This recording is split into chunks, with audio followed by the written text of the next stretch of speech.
నమస్తే TV 15 news కి స్వాగతం. ముందుగా హెడ్లైన్స్ చూద్దాం.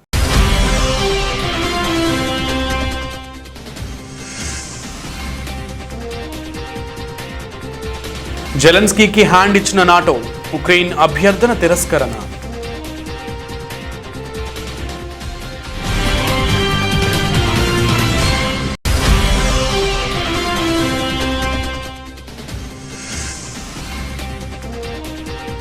సుస్థిర ఇంధన వనరులతోనే సుస్థిర అభివృద్ధి, బడ్జెట్పై జరిగిన వెబినార్లో ప్రధాని మోదీ.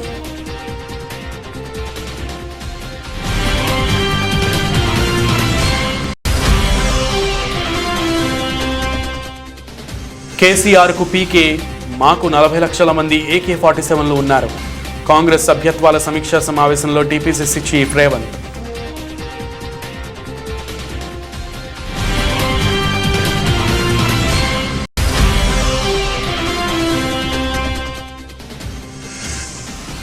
హెల్త్ ప్రొఫైల్ ప్రాజెక్టును ప్రారంభించిన హరీష్ రావు. ఆరోగ్య తెలంగాణ కల సాకారం చేసేందుకు సీఎం కేసీఆర్ ఆలోచనతో ఇది సాధ్యమైందన్న మంత్రి.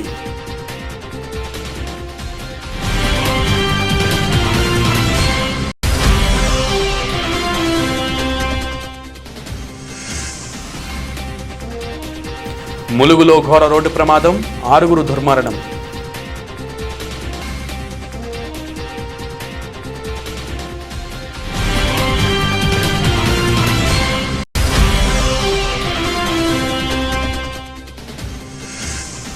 షేన్ వార్న్ మృతి పట్ల భారత, శ్రీలంక ఆటగాళ్లు సంతాపం.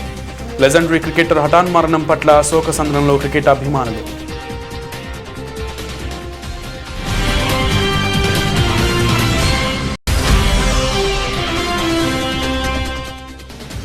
పెట్టుబడిదారుల 15 లక్షల కోట్ల సంపద ఆవిరి. 3 వారాల్లో భారీ నష్టం చూసిన ఇన్వెస్టర్లు.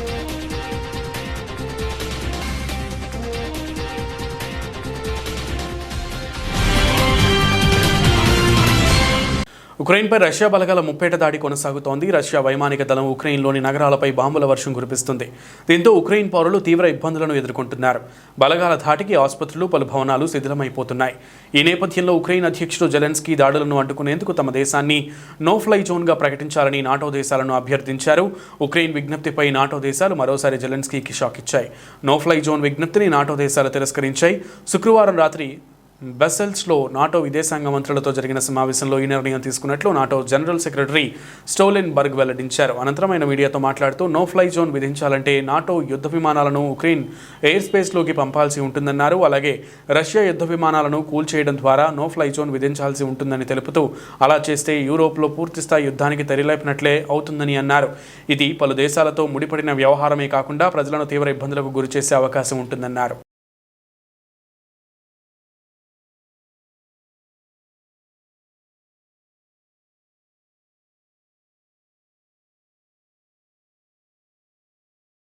పునరుత్పాదక ఇంధన వనరులు తగినంతగా ఉన్న భారత్ హరిత హైడ్రోజన్కు ప్రపంచ హబ్గా మారగలదని ప్రధాని మోదీ విశ్వాసం వ్యక్తం చేశారు. సుస్థిర ఇంధన వనరులతో మాత్రమే సుస్థిరాభివృద్ధి సాధ్యమని నమ్ముతున్నామన్నారు. సుస్థిరాభివృద్ధికి ఇంధనం అంశంపై శుక్రవారం జరిగిన వెబినార్లో ప్రధాని మాట్లాడారు. హైడ్రోజన్ పర్యావరణ వ్యవస్థ, ఎరువులు, శుద్ధి, కర్మాగారాలు, రవాణా రంగంతో సంబంధం కలిగి ఉందన్నారు.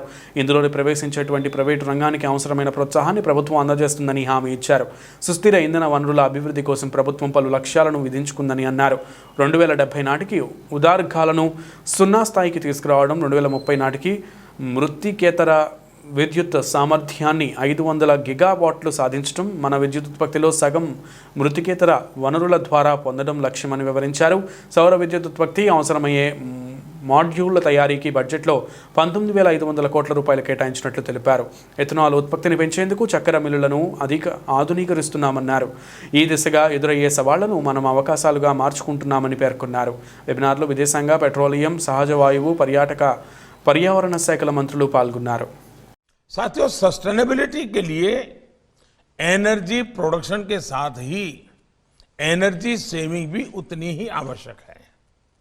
हमारे देश में और आधुनिक एनर्जी एफिशिएंट एसी कैसे बने, अधिक energy efficient heater, geyser, oven जैसे कैसे बने, इस बारे में बहुत कुछ करने की आवश्यकता मुझे लगती है। जहां भी बिजली की खपत ज्यादा है वहां एनर्जी एफिशिएंट प्रोडक्ट्स इसका निर्माण हम सबकी प्राथमिकता होनी चाहिए। मैं आपको एक उदाहरण देता हूं। जब 2014 में हमारी सरकार आई तो देश में एलईडी बल्ब की कीमत 300-400 रुपये हुआ करती थी। हमारी सरकार ने एलईडी बल्ब का प्रोडक्शन बढ़ाया और प्रोडक्शन बढ़ने का स्वाभाविक था कि उसकी कीमतों में 70-80 रुपये तक नीचे आई। उजाला योजना के तहत हमने देश में करीब 37 करोड़ एलईडी बल्ब बांटे। इससे लगभग 48,000 मिलियन किलोवाट आवर बिजली बची है। हमारे गरीब और मध्यम वर्ग का सालाना करीब 20,000 करोड़ रुपए का बिजली बिल भी बचा है और प्रति वर्ष करीब 4 करोड़ टन कार्बन एमिशन कम हुआ है। हमारे जहां स्ट्रीट लाइट्स होती हैं उसमें भी 1.25 करोड़ स्मार्ट एलईडी बल्बों में बदला है। उससे भी हमारी जो स्थानीय निकाय हैं, नगर पालिका, महानगर पालिका, जहां पंचायतों में इस प्रकार के स्ट्रीट लाइट है, अब तक जितना काम हुआ है उसमें साल का 6,000 करोड़ रुपया बिजली के बिल में बचत हुई है इन नगर पालिकाओं को। इससे भी बिजली बची है और करीब 25 लाख टन कार्बन एमिशन भी कम हुआ है। आप कल्पना कर सकते हैं कि इस एक योजना ने पर्यावरण की कितनी बड़ी रक्षा की है। साथियों, कोल गैसिफिकेशन कोयले का एक विकल्प के रूप में हम सोच सकते हैं। इस साल के बजट में कोल गैसिफिकेशन के लिए 4 पायलट प्रोजेक्ट्स रखे गए हैं जिसमें टेक्निकल और फाइनेंशियल वायबिलिटी प्राप्त करने को बल मिलेगा और इसमें इनोवेशंस की जरूरत है। और मैं चाहता हूं कि इस क्षेत्र में काम करने वाले लोग कोल गैसिफिकेशन को भारत की आवश्यकता के अनुसार इनोवेशन के साथ कैसे आ सकते हैं, हमने प्रयास करना चाहिए।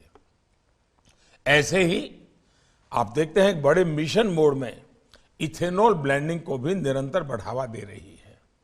इस बजट में अनब्लेंडेड फ्यूल पर एक्स्ट्रा डिफरेंशियल एक्साइज ड्यूटी का प्रोविजन किया गया है। हमें अपनी शुगर मिल्स और डिस्टिलरीज को और अधिक आधुनिक बनाने की जरूरत है। इसमें भी टेक्नोलॉजी अपग्रेडेशन आवश्यक है। इसके लिए हमें ऐसे डिस्टिलिंग प्रोसेसेस पर काम करना होगा जिनसे पोटाश और कंपोस्ट बायोगैस जैसे बाय प्रोडक्ट्स भी हमें अतिरिक्त प्राप्त हो। రాష్ట్రంలో కాంగ్రెస్ పార్టీ చేర్పించినటువంటి సభ్యత్వాల సంఖ్యను చూసి సీఎం కేసీఆర్ భయపడ్డారని, అందుకే ప్రశాంత్ కిషోర్ను తెచ్చుకున్నారని, కేసీఆర్కు పీకే ఉంటే కాంగ్రెస్ పార్టీలో 40 లక్షల మంది AK-47 లాంటి వాళ్ళు ఉన్నారని టీపీసీసీ అధ్యక్షుడు రేవంత్ రెడ్డి అన్నారు. రాష్ట్ర వ్యాప్తంగా జరుగుతున్న డిజిటల్ సభ్యత్వ నమోదు కార్యక్రమాన్ని శుక్రవారం ఇక్కడి గాంధీ భవన్లో ఆయన సమీక్షించారు. ప్రజలు కాంగ్రెస్ పక్షాన ఉన్నారని, పార్టీ అధికారంలోకి వస్తుందని చెప్పడానికి ఇదే తార్కాణమన్నాయి. ఈ పరిస్థితిని అందిపుచ్చుకునేందుకు నేతలు సిద్ధం కావాలని పేర్కొన్నారు. రాష్ట్రంలో మంచిర్యాల అసెంబ్లీ నియోజకవర్గంలో, దేశంలో నల్లగొండ పార్లమెంట్ నియోజకవర్గంలో అత్యధిక సభ్యత్వాలు నమోదయ్యాయని చెప్పారు. ఇప్పటి వరకు అయిన 40 లక్షల సభ్యత్వాలను 50 లక్షల వరకు తీసుకువెళ్లాలని పార్టీ శ్రేణులకు పిలుపునిచ్చారు. ప్రతి అసెంబ్లీ నియోజకవర్గం పరిధిలో కనీసం 30,000 మందిని పార్టీ సభ్యులుగా చేర్చుకోవడమే లక్ష్యంగా పెట్టుకోవాలని సూచించారు.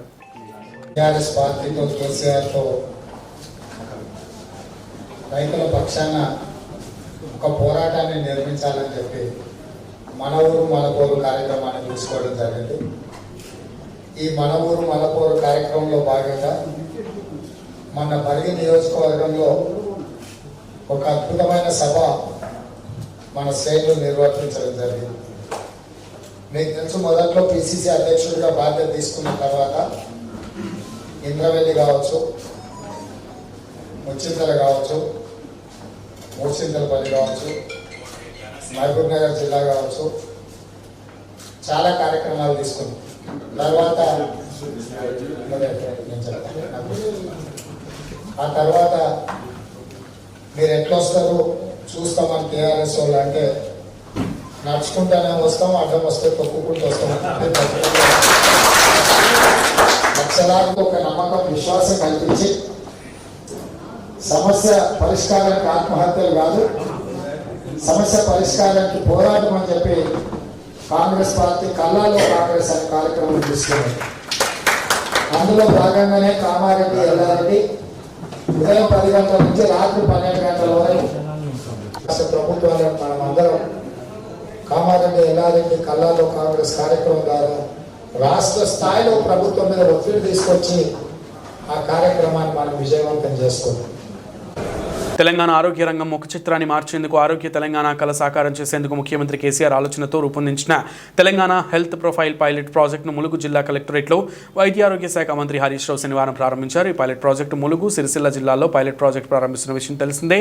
ప్రారంభం సందర్భంగా ఈ హెల్త్ కార్డులను పలువురికి అందజేశారు. ఈ కార్యక్రమంలో మంత్రులు Errabelli Dayakar Rao, Satyavathi Rathod, MP Maloth Kavitha, MLA Seethakka, TSMSIDC chairman Errolla Srinivas, DH Srinivasarao, జిల్లా కలెక్టర్ కృష్ణ ఆదిత్య తదితరులు పాల్గొన్నారు. వెలికితీసి ఈ దేశానికి వెళ్తునిచ్చే మా సింగరేణి కార్మికులకు ఇన్కమ్ ట్యాక్స్ ఎగ్జెంప్షన్ ఇవ్వండి అంటే ఇయాటి వరకు కేంద్ర ప్రభుత్వం పట్టించుకోవట్లేదు. మన బొగ్గు ఒక తెలంగాణకు వాడుతున్నామా? ఆంధ్రప్రదేశ్కి ఇస్తున్నాం, కర్ణాటకకి ఇస్తున్నాం, తమిళనాడుకి ఇస్తున్నాం, కేరళకి ఇస్తున్నాం. మొత్తం దక్షిణ భారతదేశానికి వెలుగులు అందిస్తున్నటువంటి మా సింగరేణి కార్మికులకు వెంటనే IT ఎగ్జెంప్షన్ ఇవ్వాలని చెప్పి కేంద్రంలో ఉండే బీజేపీ ప్రభుత్వాన్ని కూడా అడుగుతా ఉన్నాం. దాని గురించి వాళ్ళు మాట్లాడతలేరు, ఉల్టా మన మీదనే మాట్లాడుతుంటారు. ఇదెక్కడి న్యాయం? ఉద్యోగాల గురించి మాట్లాడతారు. ఇలా కేంద్రంలో 15 లక్షల ఉద్యోగాలు ఖాళీగా ఉన్నాయి, రైల్వేలో 3 లక్షల ఉద్యోగాలు ఖాళీగా ఉన్నాయి, కేంద్ర ఆర్మడ్ రిజర్వ్ ఫోర్సెస్ లో 2 లక్షల ఉద్యోగాలు ఖాళీగా ఉన్నాయి, LIC మరియు బ్యాంకింగ్ సర్వీసెస్ లో 50,000 ఉద్యోగాలు ఖాళీగా ఉన్నాయి, కేంద్ర ప్రభుత్వ సర్వీసుల్లో 9 లక్షల ఉద్యోగాలు ఖాళీగా ఉన్నాయి. దాదాపు 15 లక్షల ఉద్యోగాలు ఖాళీగా ఉన్నా నింపకుండా ఇవాళ కేంద్రంలో ఉండే బీజేపీ ప్రభుత్వం ఈ దేశంలో ఉండే నిరుద్యోగ యువతకు అన్యాయం చేస్తా ఉన్నారు. వాస్తవానికి ఇవాళ కేంద్రంలో నిరుద్యోగం యొక్క రేట్ చూస్తే 7.9% ఉన్నది. కానీ తెలంగాణ రాష్ట్రంలో అన్ఎంప్లాయ్మెంట్ రేటు 2.2% మాత్రమే ఉన్నది. అంటే కేంద్రం కంటే మనం చాలా మెరుగ్గా ఉన్నాం. ఇవాళ GDP గ్రోత్ లో మనమే నంబర్ 1, మన పర్ క్యాపిటల్ ఇన్కమ్ లో తెలంగాణనే నంబర్ 1. ఇవాళ ఏ రంగంలో చూసినా తెలంగాణ పనితీరు దేశానికి ఒక దిక్సూచిగా, ఒక మార్గదర్శకంగా ఉందని చెప్పి నేను మనం చేస్తా ఉన్నాం. మరి ఇంత బాగా మన ప్రభుత్వం పనిచేస్తూ పోతుంది. ఇంకా కూడా మీ అందరి ఆశీస్సులు ఉంటే మేము నిరంతరం తప్పకుండా ఈ ప్రాంత అభివృద్ధి కోసం, ఈ పేదల సంక్షేమం కోసం, ఈ రాష్ట్రాన్ని దేశంలోని ఆదర్శంగా నిలపడం కోసం రాబోయే రోజుల్లో గట్టిగా కృషి చేస్తామని మా చిన్నయ్య గారు అడిగినట్టు ములుగు జిల్లా కేంద్రంలో జిల్లా హాస్పిటల్ ప్రారంభ కార్యక్రమానికి ఈ హెల్త్ ప్రొఫైల్ పైలట్ ప్రాజెక్టు కార్యక్రమానికి హాజరయ్యారు ములుగు ఎమ్మెల్యే సీతక్క. ఈ సందర్భంగా ఆమె మాట్లాడుతూ ములుగు జిల్లా అభివృద్ధికి కృషి చేయాలని, అనేక పర్యాటక క్షేత్రాలు ఉన్న ములుగు జిల్లాకు నిధులు కేటాయించాలని మంత్రి హరీష్ రావు, ముఖ్యమంత్రి మెడికల్ కాలేజీ మంజూరు చేయాలని, విభజన చట్టం ప్రకారం ములుగులో గిరిజన యూనివర్సిటీ ప్రారంభించి తరగతులు ప్రారంభించాలని కోరుతూ లేఖ అందించారు ఎమ్మెల్యే సీతక్క. అందరికీ కూడా పేరు పేరున SP గారికి, ASP గారికి, RDO గారికి అందరికీ నమస్కారాలు. ఈరోజు ములుగు అనేది బాగా అటవీ ప్రాంతం, ఏజెన్సీ ప్రాంతాలు, అత్యంత వెనుకబడినటువంటి జీవన ప్రమాణాలతో ఉన్నటువంటి ఆదివాసీలు కానీ ఇతర దళిత మరి గిరిజన వర్గాలు కూడా పెద్ద ఎత్తున ఉన్న దృష్ట్యా మరి జిల్లా రాష్ట్ర సరిహద్దు కూడా, రాష్ట్ర కేంద్రానికి కూడా మారుమూల ప్రాంతంలో ఉంది. కాబట్టి మీరు ఈ యొక్క హెల్త్ ప్రొఫైల్ కింద సెలెక్షన్ చేసినందుకు రాష్ట్ర ప్రభుత్వానికి, అదే విధంగా మంత్రి హరీష్ రావు గారికి ప్రత్యేక ధన్యవాదాలు, నమస్కారాలు తెలియజేస్తా ఉన్నాం. అదే విధంగా ములుగు యొక్క చరిత్ర చూద్దా, ట్రైబల్ జాతర కూడా ఇక్కడే ఉంది, లక్షలాది మంది వస్తూ ఉంటారు. అదే విధంగా రాష్ట్రంలో కూడా టూరిజం హబ్ గా కూడా వెలుగొందుతా ఉంది, పెద్ద ఎత్తున టూరిస్టులు కూడా వస్తా ఉన్న క్రమంలో. అదే కాకుండా గోదావరి పరివాహక ప్రాంతం కూడా ఇక్కడే ఉండడం తోటి ఇసుక రవాణా కూడా జరుగుతా ఉంది. దీంతో పెద్ద ఎత్తున యాక్సిడెంట్స్ కూడా జరుగుతున్నటువంటి క్రమంలో ఖచ్చితంగా మరి జిల్లా హాస్పిటల్ గా ఆ యొక్క సంపూర్ణమైనటువంటి ములుగు జిల్లా ఇంచర్ల గ్రామ సమీపంలో ఎర్రిగట్టమ్మ వద్ద ఘోర రోడ్డు ప్రమాదం చోటు చేసుకుంది. ఆటోను DCM ఢీకొట్టిన ఘటనలో 6 దుర్మరణం చెందారు. ఈ ఘటనలో అక్కడికక్కడే 4 మృతి చెందగా ఆసుపత్రిలో చికిత్స పొందుతూ మరో 2 మృత్యువాత పడ్డారు. వీరిని కోమటిపల్లికి చెందిన వారిగా గుర్తించారు.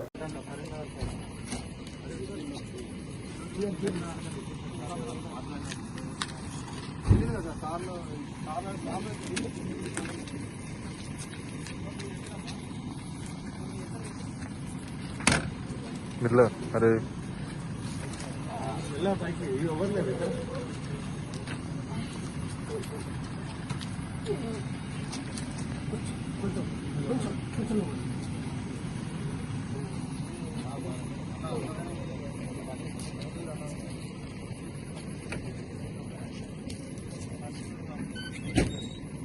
రాష్ట్రంలో 3 ఏళ్ల జగన్మోహన్ రెడ్డి పాలనను అన్ని వర్గాల ప్రజలు తీవ్రంగా ద్వేషిస్తున్నారని మాజీ మంత్రి టీడీపీ పొలిట్ బ్యూరో సభ్యులు కాలువ శ్రీనివాసులు ఆరోపించారు. శుక్రవారం ఆయన కనేకల్లు మండలంలోని అదిగానిపల్లి, రాయదుర్గం పట్టణంలోని 3, 4, 5 వార్డుల్లో నిర్వహించిన గౌరవ సభల్లో పాల్గొని ప్రసంగించారు. పాలనపై అవగాహన లేని జగన్ రెడ్డి ప్రజల్లో తీవ్ర వ్యతిరేకతను మూటకట్టుకుంటున్నారని అన్నారు.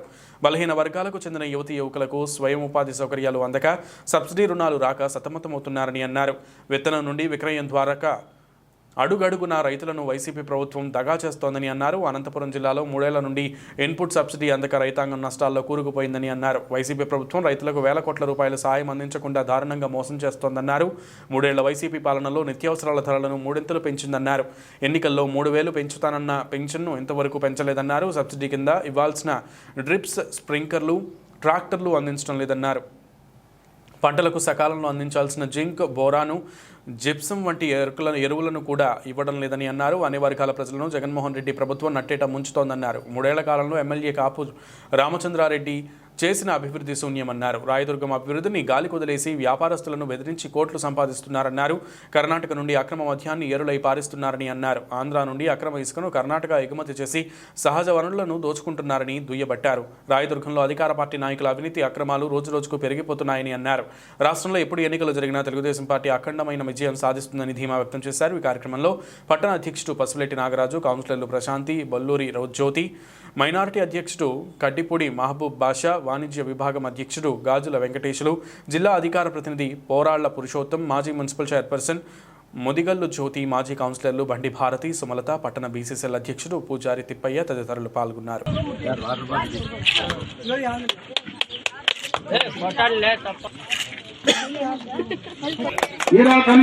హనుమంతరెడ్డి గారికి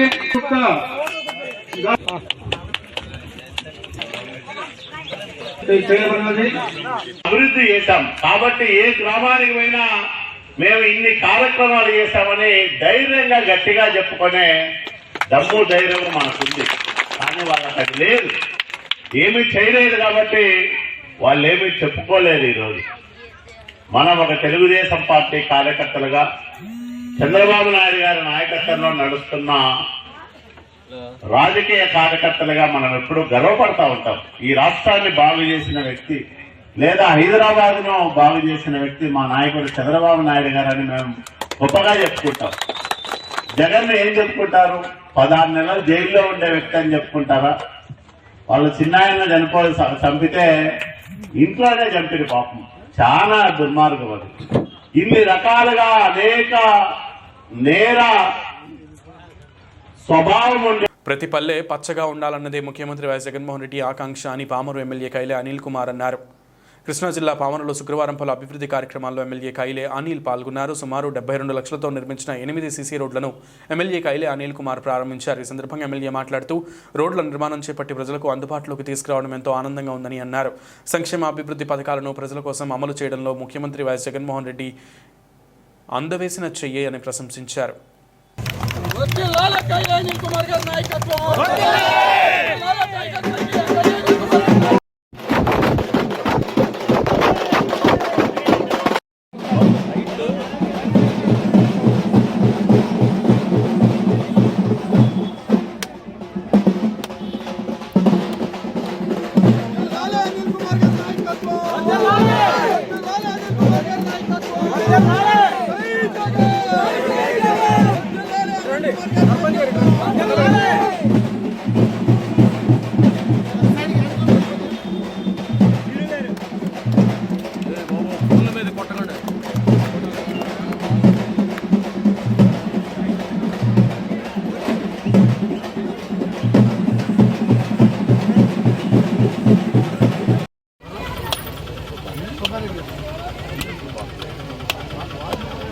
శ్రీశైల ఆలయంలో శుక్రవారం మహాశివరాత్రి బ్రహ్మోత్సవాలు ముగియడంతో శనివారం నుంచి ఆర్జిత సేవలు దేవస్థానం పునః ప్రారంభించింది.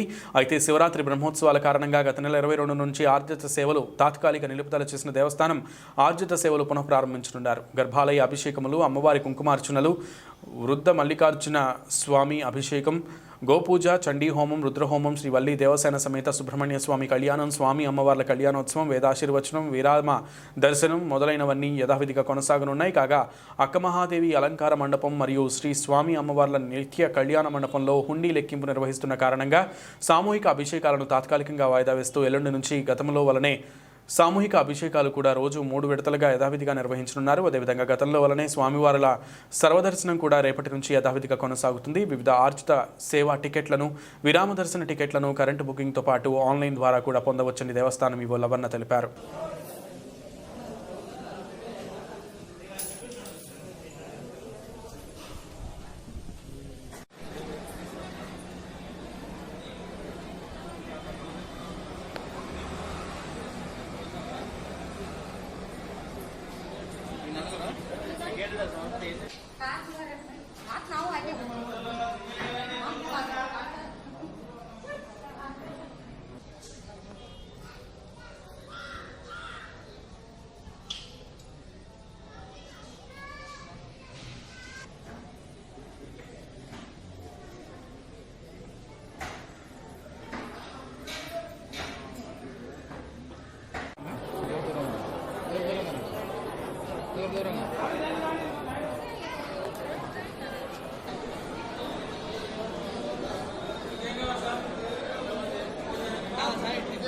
పోలవరం ప్రాజెక్టు దగ్గర పోలీసులపై మంత్రి పేర్ని నాని ఫైర్ అయ్యారు. పార్కింగ్ చేసి ఉన్న మంత్రి పేర్ని నాని కారును అక్కడి నుంచి తీయాలని పోలీసులు చెప్పారు. కారు తీయమన్నది ఎవరంటూ పేర్ని నాని ఆగ్రహం వ్యక్తం చేశారు. ఎస్పీ, డీఐజీ కార్లు పార్క్ చేసి ఉండటాన్ని చూసి పేర్ని నాని మండిపడ్డారు. తమాషాలు చేస్తున్నారా, నేను ఇన్ఛార్జ్ మంత్రిని అంటూ పోలీసులపై ఆగ్రహం వ్యక్తం చేశారు. ఇక్కడితో పండుగ అయిపోలేదని పేర్ని నాని హెచ్చరించారు.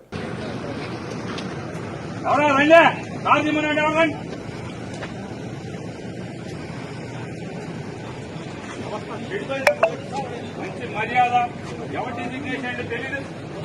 కారు ఎవరిదే? ఈ కారు ఎవరిది? ఎవరి ఈ కార్లన్నీ సమస్యలు చేస్తున్నారా? యాదవ్ కైసో సాంబాయ్ చాలా కారు తీయమన్నది ఎవరు? సమస్యకున్నా ఎవరి కారు నువ్వు తీయమన్నది? ఇన్ఛార్జ్ గుర్తుపెట్టుకో. వాళ్ళతో పండగ అయిపోదు. ఒకటి చెప్పేది అంటే ఈ ఎస్పీ కారు, డిఐజీ కారు ఇక్కడ ఎందుకుంటే నాకన్నా ఎన్ని డిజిగ్నేషన్ తక్కువ వాళ్ళు మర్యాద. Australia legendary cricketer Shane Warne శుక్రవారం హఠాన్ మరణం చెందిన సంగతి తెలిసిందే. అదేవిధంగా మరో ఆసీస్ దిగ్గజ క్రికెటర్ రాడ్ మార్ష్ కూడా శుక్రవారం మృతి చెందారు. ఈ క్రమంలో భారత్, శ్రీలంక తొలి టెస్టు 2వ రోజు ఆట ప్రారంభానికి ముందు ఈ ఇద్దరు ఆటగాళ్ల మృతి పట్ల ఇరు జట్ల ఆటగాళ్లు సంతాపం పాటించారు. షేన్ వార్న్, రాడ్ మార్ష్ మృతికి సంతాపంగా 1 నిమిషం పాటు మౌనం పాటించారు. అలాగే ఈ మ్యాచ్లో ఆటగాళ్లంతా చేతులకు నల్ల బ్యాడ్జీలను ధరించి బరిలోకి దిగారు. శుక్రవారం మృతి చెందిన రాడ్ మార్ష్, షేన్ వార్న్ల కోసం మొదటి టెస్టు 2వ రోజు ఆట ప్రారంభానికి ముందు ఇరు జట్లు ఆటగాళ్లు 1 నిమిషం మౌనం పాటించారు. భారత క్రికెట్ జట్టు కూడా ఈ రోజు నల్ల బ్యాండ్లు ధరించింది అని బీసీసీఐ ట్విట్టర్లో పేర్కొంది. ఇక 2వ రోజు ఆటను టీమిండియా దూకుడుగా ఆరంభించింది. రవీంద్ర జడేజా సెంచరీతో చెలరేగగా అశ్విన్ అర్ధ సెంచరీతో మెరిశాడు. 2వ రోజు లంచ్ విరామానికి భారత్ 7 వికెట్ల నష్టానికి 468 పరుగులు చేసింది. క్రీజ్లో రవీంద్ర జడేజా, జయంత్ యాదవ్ 2 పరుగులతో క్రీజ్లో ఉన్నారు.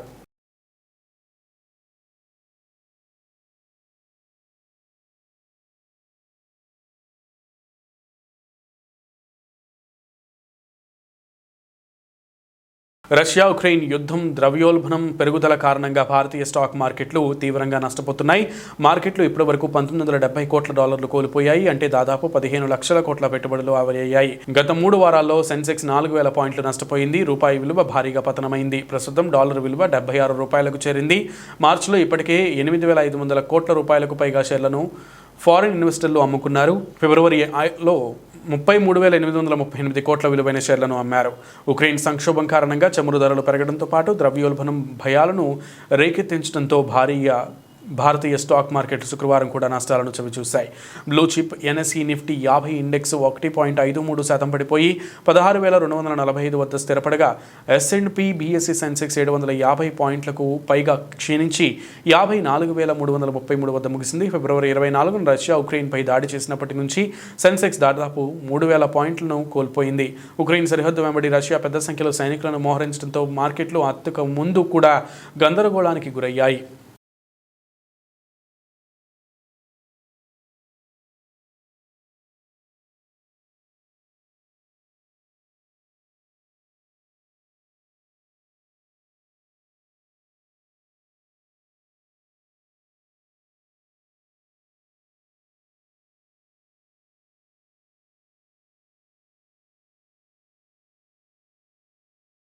బులెటిన్ ముగించే ముందు హెడ్లైన్స్ మరొకసారి.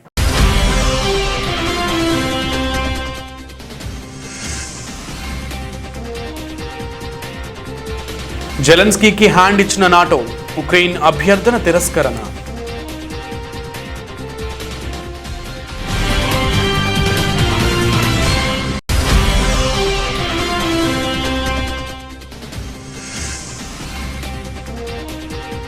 సుస్థిర ఇంధన వనరులతోనే సుస్థిర అభివృద్ధి, బడ్జెట్పై జరిగిన వెబినార్లో ప్రధాని మోదీ.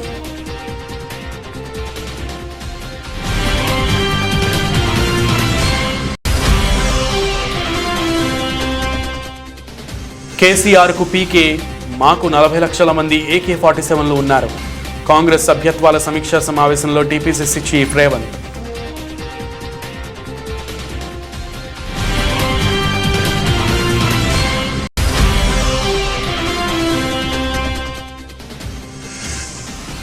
హెల్త్ ప్రొఫైల్ ప్రాజెక్టును ప్రారంభించిన హరీష్ రావు. ఆరోగ్య తెలంగాణ కల సాకారం చేసేందుకు సీఎం కేసీఆర్ ఆలోచనతో ఇది సాధ్యమైందన్న మంత్రి.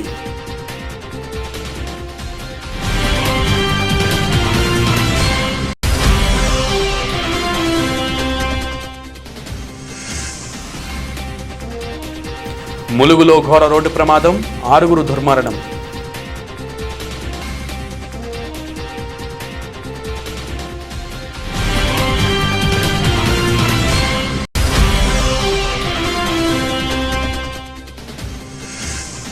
షేన్ వార్న్ మృతి పట్ల భారత, శ్రీలంక ఆటగాళ్లు సంతాపం. లెజెండరీ క్రికెటర్ హఠాన్ మరణం పట్ల శోకసంద్రంలో క్రికెట్ అభిమానులు.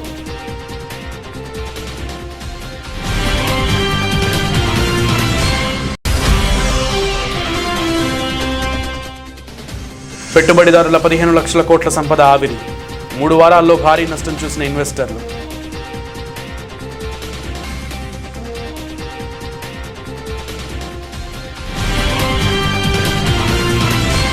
ఇవి బులెటిన్ విశేషాలు. నమస్తే.